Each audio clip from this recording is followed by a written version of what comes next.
Hey guys, welcome to the know.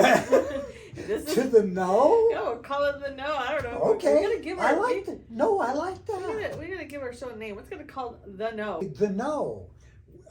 Welcome to the no. The know. Now you're going to be in the know. Yes. There you go. Yeah. I like it. So last week we were talking about tips, and I think we were doing AC unit tips, and we were talking about seller tips.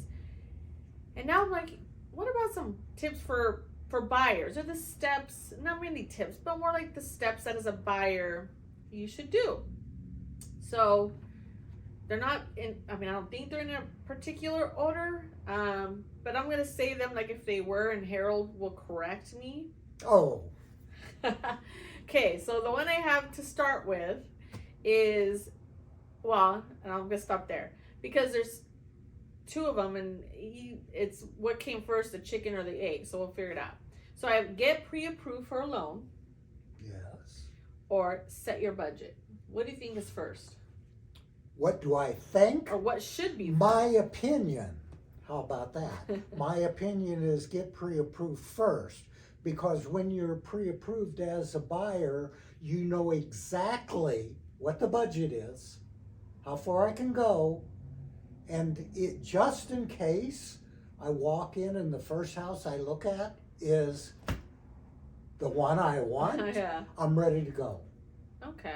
So that's my opinion on the pre-approval. Okay. Because I know, like for me, when I was going through my process, I think they asked me, well, what are you thinking, or what do you want?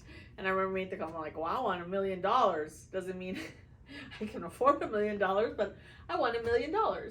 You know, and that's not what I said. I'm just shooting a number. But that's why I said when you get pre-approved, if the bank's going to ask that client, well, you know, let's get pre-approved first. I know they're going to ask that client, well, what are you thinking? What ballpark are, you know, and I think they needed to know whether or not you get approved for that amount. This is the thing, and the budget thing kind of falls into that. What am I good for? What's my max? Yeah. Then, What can I afford? yes, what can I afford? And then I'll decide from there how much I want to push that number, how easy I want to make it on myself, or do I want to shoot for my dream? Okay. There's my opinion on that. The next one is decide on a location. If you haven't already. I mean, some people, I guess, location, and I guess it could be in your town, because like let's say here in the valley, you could decide, do you want Wenatchee, East Wenatchee, you know, Leavenworth, Cashmere, maybe that, you know, I guess you could break it down location, unless you don't, it doesn't matter. You could be Seattle, you can be Grant County. It doesn't matter where it is, anywhere in the country. Location is very important, and the buyer is the only one that knows That's in the know. that's in the know whether a particular location would work out. I've had it asked of me I've had it told to me too many times. Love the house, don't like the location. Okay? So which is the most important?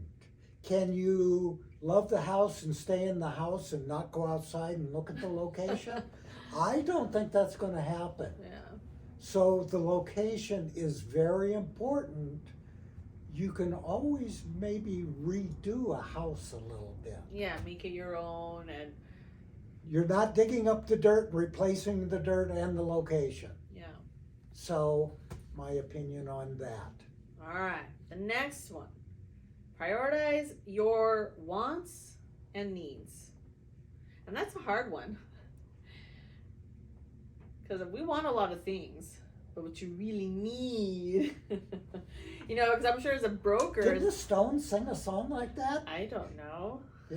Not always what you want is what you need. Something like that. Anyway, Well, and the reason I say it's because, you know, you ask me, I'm like, oh, you know, as a broker, I'm sure, well, what is it that your box, what has to be in, you know, what do you want in a house, right? give me the top 5 things that you want, and then give me the top 3 things that has to be there, Mhm. that is necessary for me to buy this property. Yeah, I mean, because a want could be a swimming pool, but if you find the house that hits everything, but it doesn't have the swimming pool, there's really a need, but maybe you need 4 bedrooms.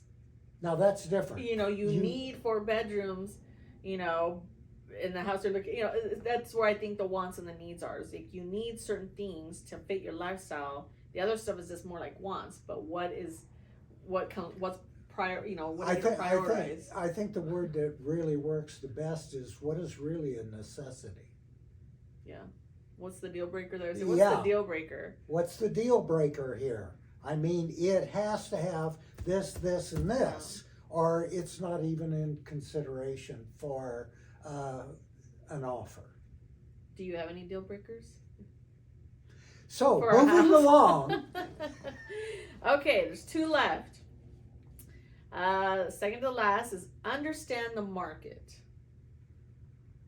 Why would that be important for a buyer to know that? my opinion again, and I Disclaimers. I do this disclaimer just out of habit. That way we know what the market's doing, where it's trending, whether it's going up, whether it's going down. A lot of this falls under negotiation and what your agent knows, and what are the points we can actually push? Is the property staying on the market longer? Can we offer a little less?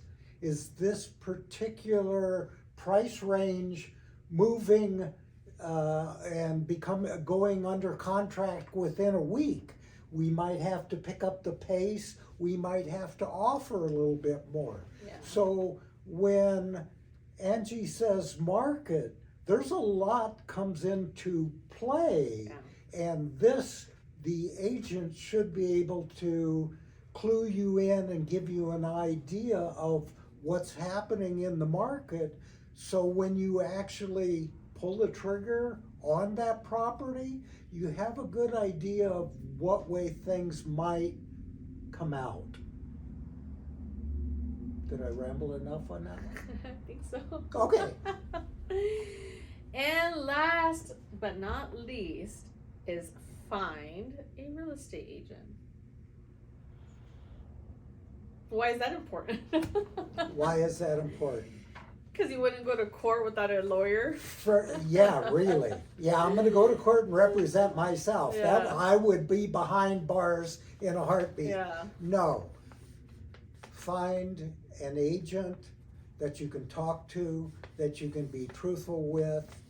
That agent needs to be honest and get you all of the information that you need to make the correct pick for you, not for the agent, for you.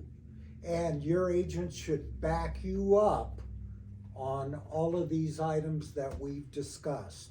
They should want you pre-approved. They want you to have an idea of what you want to do. They want you to have an idea of where you want to live. It helps both parties and it helps the agent. I had a client, she looked for a house for 2 years.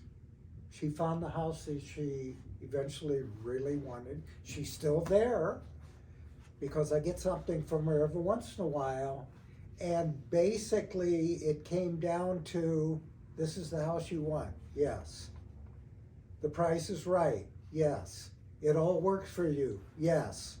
And I said, the holdup is what? And she says, I don't know. I said, I think you need to buy this house. She bought it. But we need to get to that point first. Yeah. I don't say that to anybody or everybody. But for that situation, we knew each other well enough. Yeah. That's all she really needed.